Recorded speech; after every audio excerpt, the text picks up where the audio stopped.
زخم ہرا ہی رہا۔ ایپیسوڈ 2۔ ایک دن صبح صبح وہ اٹھ گئیں۔ سوچا بہت دنوں سے فیصل کے غم میں ڈوبی ہوں اور جو میری بچی زندہ سلامت ہے اس سے غفلت برت رہی ہوں۔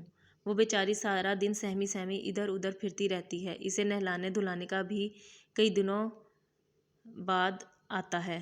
صورت اس کی یتیم بچوں کی جیسی ہو گئی ہے۔ انہوں نے ماریا کی طرف دیکھا۔ بچی کتنی میلی ہو رہی ہے، اس کی طرف دھیان ہی نہیں۔ یہ سوچ کر بھابھی نے ماریا کو نہلا دھلا کر کپڑے پہنائے اور جوتے پہنانے لگیں۔ ابھی ایک پاؤں میں جوتا پہنا کہ دوسرے میں بچی نے پاؤں ڈالا ہی تھا کہ وہ رونے لگی۔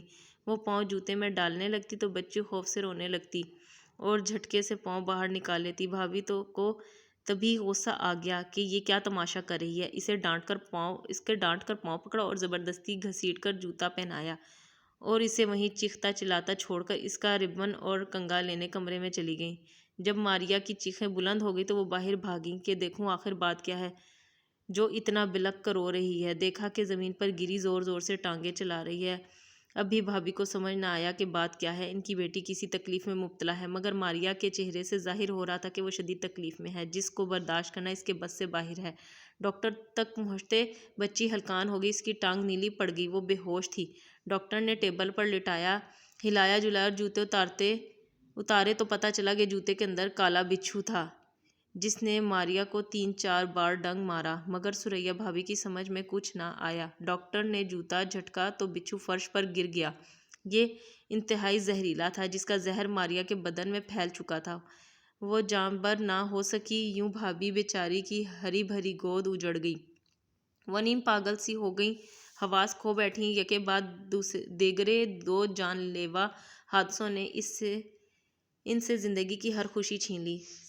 سبھی کہتے تھے اس بیچاری پر یہ افتاد کیوں کر ٹوٹی، مگر اس سوال کا جواب کس کے پاس تھا؟ اللہ تعالیٰ کی مصلحتیں وہی جانے۔ سعد بھائی نے بیوی کی دلجوئی میں کوئی کسر نہ اٹھا رکھی، مگر وہ اس المیہ کے بعد نارمل نہ ہو سکی۔ ہر وقت اپنے گڈے اور گڑیا کو یاد کرتی تھیں، ان سے باتیں کرتی تھیں جیسے وہ زندہ ہو اور ان کے سامنے بیٹھے ہوں۔ ان کے کپڑے دھو دھو کر استری کر کر رکھتی تھیں، ان کے کھانے کے برتن کھلونے، ان کی ہر شے سنبھالی ہوئی تھی۔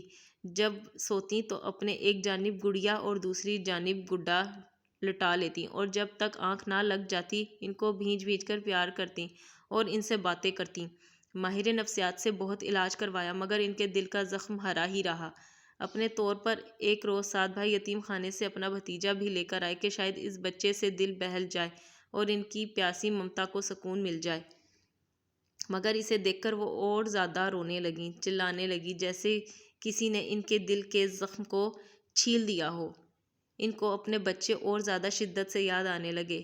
یہ بدنصیب بچہ ان کے غم کا مداوا نہ بن سکا اور سعد بھائی یہ سوچ کر بچے کو واپس لے گئے کہ کہیں انہیں دورہ پڑ جائے تو اس بچے کو نقصان نہ پہنچا دے۔ کیا خبر ان کو اب یہ خیال آتا ہو کہ اس بچے کو میں نے دھتکارا تھا، گھر میں نہیں رہنے دیا تھا تو اسی کارن میرے بچے بھی میرے پاس نہیں رہے۔ انسان اپنے حواس کھو دے تو کچھ بعید نہیں کہ وہ کیا حرکت کر بیٹھے، کیونکہ بھابھی کا دماغی توازن تو صحیح نہیں رہا تھا۔ اللہ تعالیٰ اس حادثے کے بعد اولاد دے دیتا تو شاید سنبھل جاتیں۔ اللہ کی مرضی کہ پھر اولاد کی خوشی بھی نہ ملی۔ آج تک بھابھی کھوئی کھوئی رہتی ہیں، دوسروں کے بچوں کو تکتی ہیں، خود سے باتیں کرنے لگتی ہیں اور ہر وقت ایک گڑیا اور گڈا اپنے پاس رکھتی ہیں۔